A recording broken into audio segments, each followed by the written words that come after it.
Good morning, new 1%. It's your boy Boomin coming at you with yet another video, guys. Go ahead and do all the things that the algorithm likes for me. Let's get right into the show, guys. So today we got a little bit of a different kind of thing for the video today. We still are going to talk about VeChain, but I wanted to talk about something just a little bit more interesting. Ain't nothing really going on in the VeChain ecosystem right now. We're slightly down, but with the way altcoins are moving, we should get to 5 cents soon and hopefully cross that 5 cents threshold on our way to 10, on our way to 20, and hopefully on our way to $1. But with that said, let's quickly take a look at the volumes here. Nothing really too crazy going on. Where is Upbit? I don't see Upbit anywhere here. Looks like the Koreans are taking a little break from buying VeChain, which is definitely sad, but hey, they'll be back. One of the commenters in my comment section said, the Koreans will come through, and I believe them. I believe the Koreans will come through. VeChain will be pumped. Number 32. Looks like they're taking a little break, but they'll be back. They always come back. Anyway, let's go ahead and move on, guys. The first video here is Warren Buffett. Now, I know, all right, I showed him a couple days ago. It's very, very important to listen to what he has to say here. This man has a wealth of knowledge that we can extrapolate to the crypto ecosystem about investing in what you understand. I understand VeChain. I understand Bitcoin. I understand Ethereum. There's going to be a lot of coins out there that people try to shill you during this bull run. I'm already starting to see it. It's in my comment section. It's going to be like a shiny coin syndrome, guys. When this alt season happens, it's going to be like nothing you've ever experienced before. I know a lot of you guys are new here. Welcome. Hopefully I've earned your subscription and earned your like. But there's going to be all kinds of coins coming out of the woodwork, all kinds of protocols, all kinds of things that are going to try to separate you from your crypto. And, you know, I've been doing a lot of thinking, and there's many ways you can lose money in a bull run. One way that people don't think about is death by 1,000 cuts. You know, you lose on this trade, and you make a little bit on the next trade, but then you lose big on another trade. Next thing you know, you've lost so much money, and you don't know where it all went. Death by 1,000 cuts. So these investment advices here can help you preserve your capital. And another thing that this brilliant man here has said is that you'll never go broke taking a profit. Remember that, guys. Remember, some of you guys have been degenning on meme coins and you're up a lot. If you're up a lot, guys, if you're up like 10x, 20x, I'd wholeheartedly consider, you know, taking some profits off the table so that you can play with house money. But let's get into the show, guys. Let's see what Warren has to say here. Most important thing is to be able to define which ones you can come to an intelligent decision on and which ones are beyond your capacity to evaluate. You don't have to be right about thousands and thousands and thousands of companies. You only have to be right about a couple. I met Bill Gates on July 5th, 1991. We were out in Seattle, and Bill said, "You've got to have a computer." And I said, "Why?" And he said, "Well," he said, "you can do your income tax on it." I said, "I don't have any income. Berkshire doesn't pay a dividend." He said, "Well, you can keep track of your portfolio." And I said, "I only have one stock." I said, and he says, "It's going to change everything." And I said, "Well, will it change whether people chew gum?" And he said, "Well, probably not." And I said, "Well, will it change what kind of gum they chew?" And not. And I said, "Well, then I'll stick to chewing gum and you stick to computers, you know." I don't have to understand all kinds of business. There's all kinds of business I don't understand. But there's thousands of opportunities there. I did understand the Bank of America, you know, and I'll be able, I'm able to do that. I'm able to understand some given percentage. But Ted Williams wrote a book called The Science of Hitting. And in The Science of Hitting, he's got a diagram, shows him at the plate. And he's got the strike zone divided into 77 squares, each the size of a baseball. And he says, if I only swing it pitches in my sweet zone, which he shows there, and he has what his batting average would be, which is 400. If he had to swing at low outside pitches, but still in the strike zone, his average would be 230. He said the most important thing in hitting is waiting for the right pitch. Now, he was at a disadvantage because if the count was 0-2 or 1-2 or so on, even if that ball was down where he was only going to bat 230, he had to swing at it. In investing, there's no called strikes. People can throw Microsoft at me and, you name it, any stock, General Motors. People can throw poop coin at you. They can throw titty coin at you. There's going to be so many things out here, guys, that are going to come up out of the woodwork that are going to try to separate you from your money. Another thing, guys, please do not give your money away for high yields. All right. Those are starting to come back. We're starting to see exchanges coming back offering, give us your crypto. You'll get 10% in yields. Do not do it. Don't do it, guys. Trust me. All right. So what he's saying here is that there's going to be so much stuff coming through your desk. All right. It's going to be overwhelming. There are going to be bots. There are going to be shills everywhere. Stick to what you know. And I don't have to swing. And nobody's going to call me out on called strikes. I only get a strike called if I swing at a pitch and miss. So I can wait there and look at thousands of companies day after day. And only when I see something I understand and when I like the price at which it's selling, then if I swing, if I hit it, fine. If I miss it, it's a strike. But it's an enormously advantageous game. And it's a terrible mistake to think you have to have an opinion on everything. You only have to have an opinion on a few things. In fact, I'm going to stop him right here. That's another great point, guys. During the bull market right now, things are kind of boring right now in the crypto market. I mean, some coins are pumping, but things are kind of boring. I mean, Shiba's pumping like crazy right now. That's definitely good to see. But when things are going hot and these numbers are going up, guys, you're going to want to feel like you have to do something. Okay? You're going to want to feel like, oh, well, maybe I should shift some money over here. Maybe I should do this. Maybe I should do that. Take a deep breath. That is FOMO. All right, guys, you do not want to be in FOMO. You want to counter trade FOMO. So when you get that emotion to like trade, just to trade, or you hear a tip and you want to just ape into it, take a deep breath, relax, say, do I really need to do this right now? And really think about, am I being motivated by emotions right now? Am I being motivated by greed? That is extremely important. Old students, if when they got out of school, they got a punch card with 20 punches on it, and that's all the investment decisions they got to make in their entire life, they would get very rich because they would think very hard about each one. And you don't need 20 right decisions to get very rich. 4 or 5 will probably do it over time. I love that as well, guys. 4 or 5 will probably do it, guys. In crypto, 1 or 2 coins will probably do it. That's why I said last week, if you got 30 coins that you're trying to track, you're doing it completely wrong, guys. 10 is a bit much, but if I were you guys, I'd have about 5 to 6 coins that you truly do believe in, that you've done the research on, that you could follow to a T. You only need 1 or 2 of those bets to get right, to make life-changing wealth, especially in crypto. All right, guys, and that is wholeheartedly true.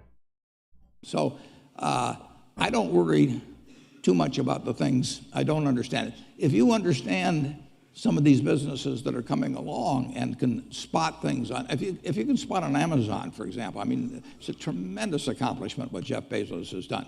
And I tip my hat to him. He's a wonderful businessman. He's a good guy, too. But could I have anticipated that he would be the success and 10 others wouldn't be? I'm not good enough to do that. But fortunately, I don't have to. I don't have to form an opinion on Amazon. And I did form an opinion on the Bank of America, and I formed an opinion on Coca-Cola. I mean, Coca-Cola's been around since 1886. There's 1.8 billion 8-ounce servings of Coca-Cola products sold every day. Now, if you take 1 penny and get 1 penny extra, that's $18 million a day. And 18 million times 365 is 7 billion, 3 less 730 billion, or $6,570,000,000. So annually, $6,570,000,000 from 1 penny. Do you think Coca-Cola is worth a penny more than, Joe's Cola?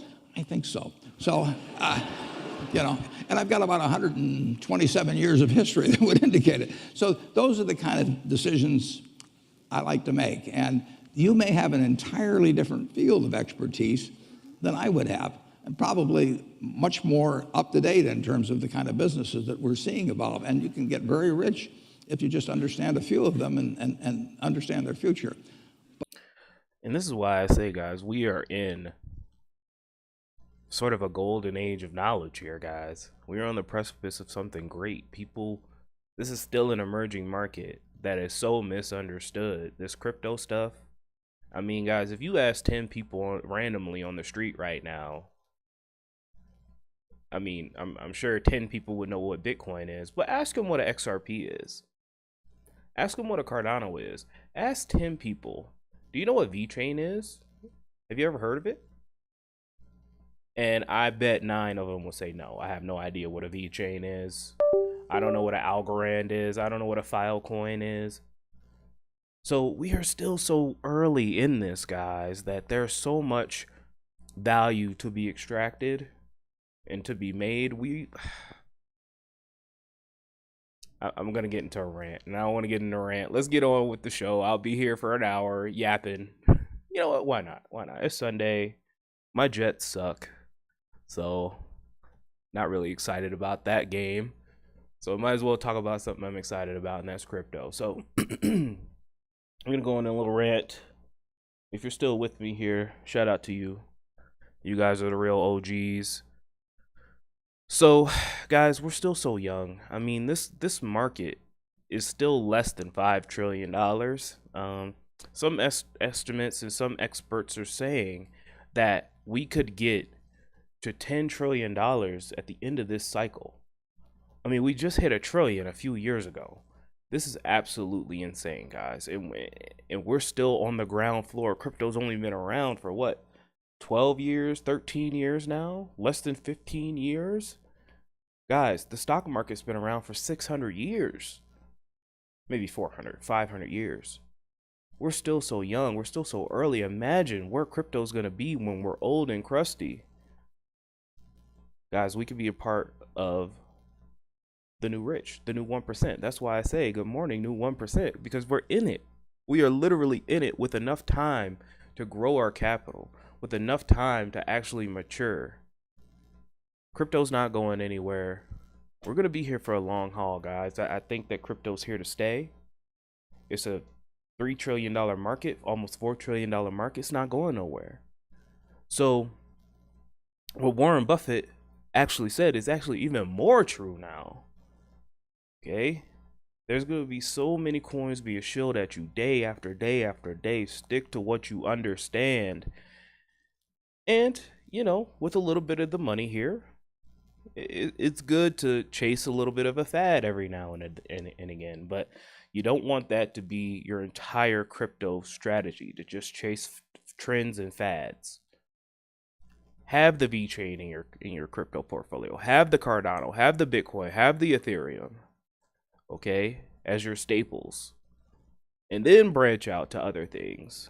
You get a tip about something that might work, sure, put $100 in there.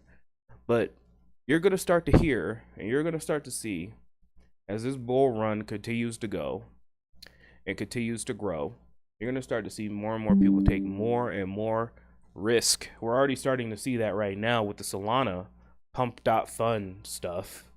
All right, I saw an article a couple days ago talking about, a man put in $200 and made $8 million. We're already starting to see that right now. We're going to start to see that more and more and more as things get older. It's just, I keep saying this over and over. History doesn't rhyme, it repeats. And we're starting to see the same things last cycle that we're starting to see this cycle. Justin's son from Tron, okay? He bought an $8 million banana and ate it. That reminds me of somebody buying a $60 million NFT back in 2020, which kicked off the NFT bull run. So I'm just recognizing patterns here, guys. I'm trying to give you guys some good, succinct information. A lot of crypto channels out here are just shilling, and that's fine. You know, get your money. People want to see it. But hopefully I'm giving you guys some good actionable information here that you could actually use. So moving on here, guys. Like I said, there's not any VeChain news. I really don't want to talk about VeChain today. I want to talk about some historical data of where we came from, all the way back to 2013. So I pulled up the CoinMarketCap historical data snapshot for cryptocurrency. So here's how crypto looked back in 2020. Matter of fact, I want to go back to here. So December 1st, 2013. Let's see how crypto looked. All right, completely different.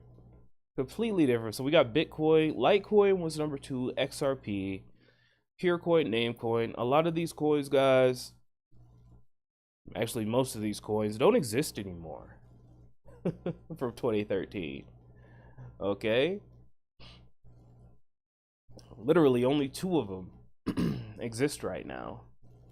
Well, 3: Bitcoin, Litecoin, and XRP. That's it. This just goes a blast from the past. It's just, you know, kind of interesting to see how things have shaken out. So that was 2013. Let's go to 2020. All right. Now, this was before the bull run. All right, guys. This was like the pre-bull run era. Trump just got elected. Oh, well, Trump didn't just get elected. Sorry. Trump just got unelected. And, you know, this is when the bull run really kicked off. After this, obviously, we went to March 2021, and then that whole thing, and then 2022 was a brutal bear market. But as we can see here, here's how crypto looked back then. So we got Bitcoin, Ethereum, XRP, Tether. Litecoin was at number 5. Do you guys remember that? Chainlink, my stinky linkies, was at number 6. Bitcoin Cash. Where the hell is Bitcoin Cash at? Is it even in the top 100? I don't even think it's in the top 100 anymore. Oh, it's 21. Okay, I'm tripping. Sorry, Vic. Sorry, Bcash, folks. Cardano at number 8. Polkadot, number 9. VeChain was all the way at 25. And one cent. Oh, those were good times. Just goes to show you how different things were back then.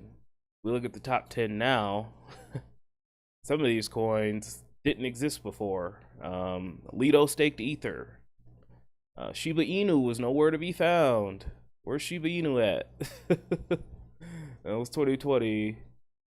Okay, this is 2021. This is during the bull run when Bitcoin went to 49K. Dogecoin exploding like crazy, and then Shiba Inu right there at number 13 exploding.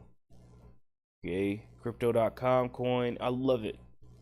I love it. Cardano at number 6, holding strong. Where was VeChain at? Number 30.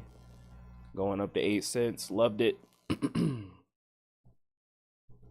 So this is number 22. This is December 2022 after the bull run. This is the brutal bear market, guys, and things got washed out like crazy. Okay, we see Ethereum here, BNB coin.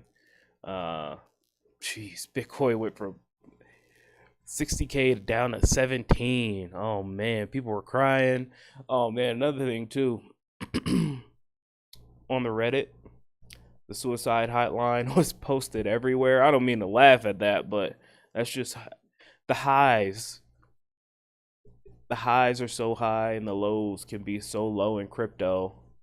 That's why we love it. That's why we get addicted.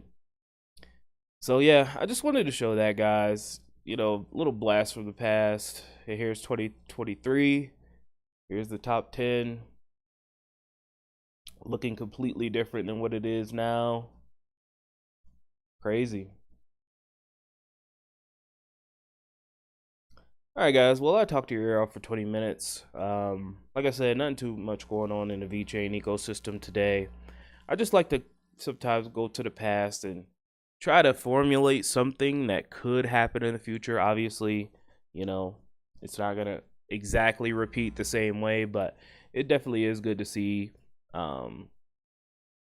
you know, where things used to be and how they are now. So that's it, guys. I love y'all. Keep chopping wood. I'll talk to you guys soon with the VeChain and Cardano updates. Have an amazing day. Goodbye.